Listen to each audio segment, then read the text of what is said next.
ሩሲያ በዓለም ላይ በቆዳ ስፋቷ ቀዳሚ የሆነችው ግዙፍ ሀገር፣ የጥበብ የሳይንስና የኃያልነት ተምሳሌት። ነገር ግን ከዚህ ግርማ ሞገስ ጀርባ አንድ አስደንጋጭ እውነት ተደብቋል። በሩሲያ የሕዝብ ቆጠራ መዝገብ ላይ የሚታየው ቁጥር ማንኛውንም ተመራማሪ ግራ የሚያጋባ ነው። በሩሲያ ውስጥ ከወንዶች ቁጥር ይልቅ የሴቶች ቁጥር በ11 ሚሊዮን ይበልጣል። ይህ ቁጥር ዝም ብሎ የመጣ አሃዝ አይደለም። የአንድን ትልቅ ሀገር ማህበራዊ መሰረት የሚያናጋ የሕዝብ ቁጥር ቀውስ ነው። በከተሞች ውስጥ፣ በቢሮዎች፣ በዩኒቨርሲቲዎችና በመዝናኛ ቦታዎች አብዛኛው ተሳታፊ ሴቶች ናቸው። ይህ ክፍተት በሩሲያ ማህበረሰብ ውስጥ የወንድ ጥረት የሚባለውን ብሔራዊ ስጋት ፈጥሯል። ብዙዎች ይህንን ችግር የሩሲያ ሴቶች የውበት መግለጫ አድርገው ሊያዩት ይችላሉ። ነገር ግን እውነታው ከዚህ የጠለቀ ነው። ይህ ማለት በሚሊዮን የሚቆጠሩ ሴቶች የትዳር አጋር፣ ጓደኛ ወይም ባል ለማግኘት በከፍተኛ ተስፋ መቁረጥ ውስጥ ይገኛሉ። ዛሬ የምንጠይቀው ጥያቄ ግልጽ ነው። 11 ሚሊዮን ወንዶች የት ገቡ? ሩሲያ ለምን የወንዶች ሲኦልና የሴቶች ደሴት ተባለች? ይህ ምስጢራዊ ጉዞ ከታሪክ ጠባሳ ተነስቶ እስከ ዛሬው ዘመን ማህበራዊ ቀውስ ድረስ ይወስደናል።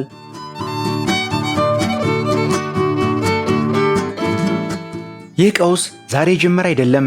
ስሩ የቆረጠው ከዛሬ 80 ዓመት በፊት ነው። ሁለተኛው የዓለም ጦርነት ለሩሲያ የዘር ማጥፋት ያህል ነበር። ሩሲያ በጦርነቱ 27 ሚሊዮን ዜጎቿን አጥታለች። ከነዚህ ውስጥ አብዛኞቹ ወጣቶችና ወንዶች ነበሩ። ጦርነቱ ሲያበቃ የሶቪየት ኅብረት ሕዝብ ቁጥር ሚዛን ተናግቶ ነበር። በ1945 ጦርነቱ ሲያበቃ በሶቪየት ኅብረት ውስጥ በእያንዳንዱ 100 ሴቶች ፊት የነበሩት ወንዶች 77 ብቻ ነበሩ። ይህ በታሪክ ዘ ግሬት ጀንደር ኢምባላንስ ተብሎ ይጠራል። አንድ ሙሉ ትውልድ ወንድ በጦርነት አውድማ ላይ ቀርቷል። እናቶች ያለ ባል፣ ልጆች ያለ አባት አደጉ። ይህ ደግሞ በሴቶች ላይ ትልቅ ጫና ፈጠረ። ሀገሪቱን ዳግም የመገንባት ፋብሪካዎችን የማንቀሳቀስና እርሻውን የማረስ ኃላፊነት በሴቶች ጫንቃ ላይ ወደቀ። የሚገርመው ግን ይህ የታሪክ ጠባሳ በትውልዶች መካከል እየተላለፈ እስከ ዛሬ ድረስ መዝለቁ ነው።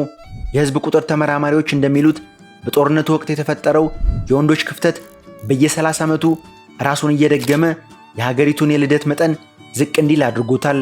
ሩሲያ ገና ከሁለተኛው የዓለም ጦርነት ጠባሳ ሳታገግም ሌሎች ማህበራዊ መቅሰፍቶች ወንዶቿን ማደን ጀመሩ።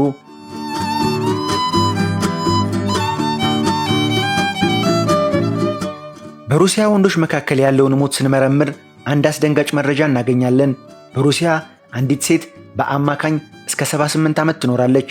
ወንዶች ግን ገና 66 ዓመት ሳይሞላቸው ከዚህ ዓለም ይለያሉ።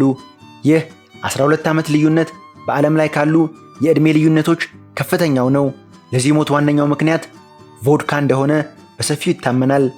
በሩሲያ ባህል ውስጥ አልኮል መጠጣት የወንድነት መገለጫ፣ የጥንካሬ ምልክት ተደርጎ ይወሰዳል። ነገር ግን ይህ ባህል በየዓመቱ በሺዎች የሚቆጠሩ ወንዶችን ወደ መቃብር እየሰደደ ነው።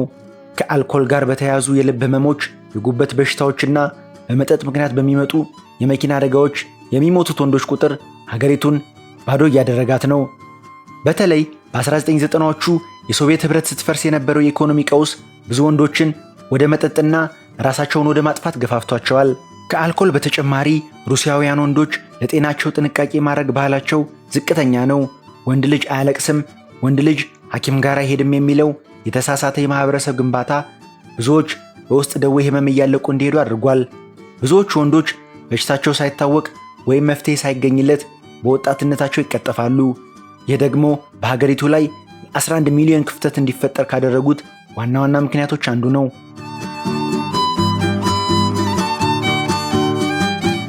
የሩሲያ የህዝብ ቁጥር ቀውስ በከተሞች ብቻ የሚታይ አይደለም። በገጠሪቱ ሩሲያ ግን ሁኔታው እጅግ የከፋ ነው። በሳይቤሪያና በሩቅ ምስራቅ ሩሲያ የሚገኙ በሺዎች የሚቆጠሩ መንደሮች የሴቶች መንደሮች ተብለው ይጠራሉ። እዚህ ጋር የኢኮኖሚ ውድመትና የወንዶች እጥረት ተጋብተዋል። ወጣቶቹ ወንዶች የተሻለ ሥራ ፍለጋ ወደ ከተማ ይሰደዳሉ። የቀሩት ደግሞ በአልኮልና በተስፋ መቁረጥ ሕይወታቸው ያልፋል። በእነዚህ መንደሮች ውስጥ እርሻቸውን የሚያርሱ፣ ቤቱን የሚጠግኑና ከባድ ሥራዎችን የሚሰሩት ሴቶች ናቸው። አንዲት የ70 ዓመት አዛውንት እንዲህ ይላሉ። በመንደራችን ውስጥ ወንድ የሚታየው በቀብር ሥነ ሥርዓት ላይ ብቻ ነው። መንደሮቹ ቀስ በቀስ እየጠፉ ነው።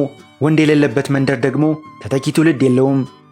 ይህ የገጠር ክፍተት ለሩሲያ ብሔራዊ ደህንነትም ስጋት ነው። ሰፊው የሩሲያ መሬት ያለ ሰው ባዶ እየቀረ ነው። በተለይ ከቻይና ጋር በሚያዋስኑ ድንበሮች አካባቢ የሩሲያ ሕዝብ ቁጥር እየቀነሰ መምጣቱ ለወደፊቱ የሀገሪቱን ሉዓላዊነት አደጋ ላይ ሊጥል እንደሚችል ተመራማሪዎች ያስጠነቅቃሉ።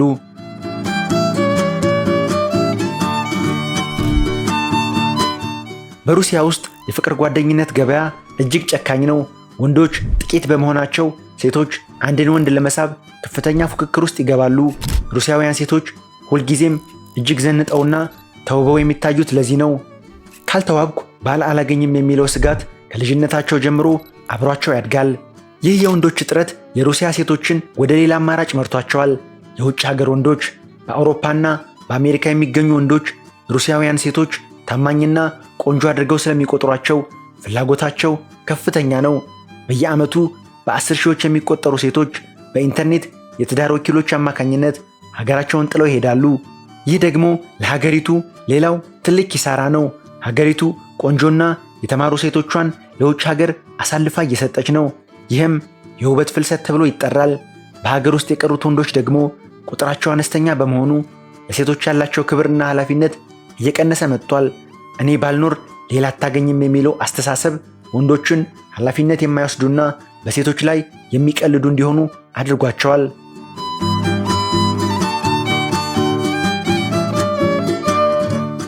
በሩሲያ ውስጥ ብቸኝነት እንደ አንድ ብሔራዊ ባህል እየተለመደ መጥቷል። ብዙ ሩሲያውያን ሴቶች ባል ሳያገኙ ወይም ብቻቸውን ልጆቻቸውን እያሳደጉ ማርጀትን እንደ ዕጣ ፈንታ ተቀብለውታል። ይህ በሴቶች ስነ ልቦና ላይ ትልቅ ጫና ይፈጥራል። ሁሌም መወዳደር አለብኝ የሚለው ስሜት ለጭንቀትና ለድብርት ዳርጓቸዋል። በሌላ በኩል ጥቂት የሆኑ ወንዶች እንደ ንጉሥ እንዲሰማቸው አድርጓል። ብዙዎቹ ሩሲያውያን ወንዶች በአንድ ጊዜ ብዙ ፍቅረኛሞችን ይይዛሉ። ምክንያቱም ሴቶች ወንድ እንዳያጡ ሲሉ ለብዙ ነገር ይገዛሉ። ይህ የተዛባ ማህበራዊ ግንኙነት የሩሲያን የፍቅርና የትዳር እሴት አበላሽቶታል። ፍቅር ከስሜት ይልቅ ወደ ውድድር ተቀይሯል። ይህ ስነ ልቦናዊ ቀውስ ለሩሲያ የልደት መጠን መቀነስም ምክንያት ሆኗል። ሴቶች በትዳር ላይ እምነት ሲያጡ ወይም ተገቢ አጋር ሲያጡ ልጅ የመውለድ ፍላጎታቸው ይቀንሳል። መንግስት ልጅ ለሚወልዱ እናቶች የገንዘብ ማበረታቻ ቢሰጥም ትልቁ ችግር ግን የገንዘብ ሳይሆን የአጋር እጥረት መሆኑ ነው።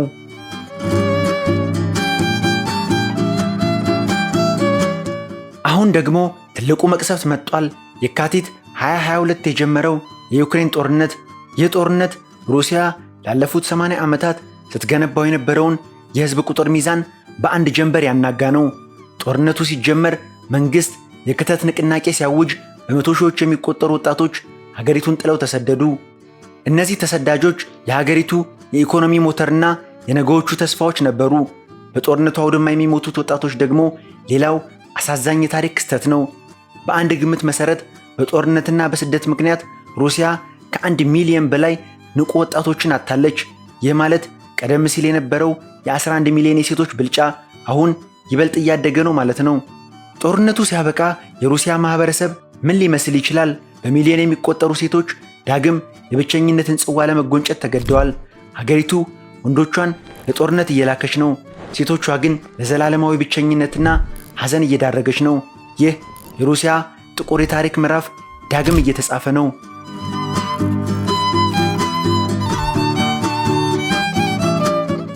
$11 ሚሊዮን። ይህ ቁጥር የአንድን ትልቅ ሀገር ህልውና ሊያናጋ የሚችል ነው። ሩሲያ በቆዳ ስፋቷ ግዙፍ ልትሆን ትችላለች። በውስጧ ግን በባዶነት የምትደማ ሀገር እየሆነች ነው። የሀገር ጥንካሬ በሚሳኤል ብዛት ብቻ ሳይሆን በቤተሰብ መረጋጋትና በሰው ኃይል ሚዛን ላይ የተመሰረተ ነው። ጥያቄው ግን ሩሲያ ይህንን ቀውስ እንዴት ትፈታዋለች? ወይስ በሚቀጥሉት 50 ዓመታት ሩሲያ የሴቶች ሀገር ብቻ ሆና ትቀጥላለች? ያለ ወንዶች ሩሲያ ታላቅነቷን ልታስቀጥል ትችላለች? መልሱን ለታሪክ እንተዋዋለን። የሩሲያ ሴቶች ግን ዛሬም እንደ ትናንቱ ሀገራቸውን በብቸኝነት በትከሻቸው ለመሸከም ተዘጋጅተዋል። ይህ የሩሲያ ድብቅ ሰቆቃና የ11 ሚሊዮን ሴቶች የብቸኝነት ጉዞ ነው። ይህ ቪዲዮ ስለ ሩሲያ ማህበራዊ እውነታ አዲስ እይታ እንደሰጣችሁ ተስፋ እናደርጋለን። እንደዚህ አይነት ስለ ተለያዩ ሀገራት አስደናቂ ታሪኮች፣ ስለ ልዩ ልዩ ባህሎች፣ ስፍራዎችና ህዝቦች የሚተርኩ ቪዲዮዎችን ለማግኘት ከፈለጉ ቻናላችንን ሰብስክራይብ በማድረግ ቤተሰብ ይሁኑ።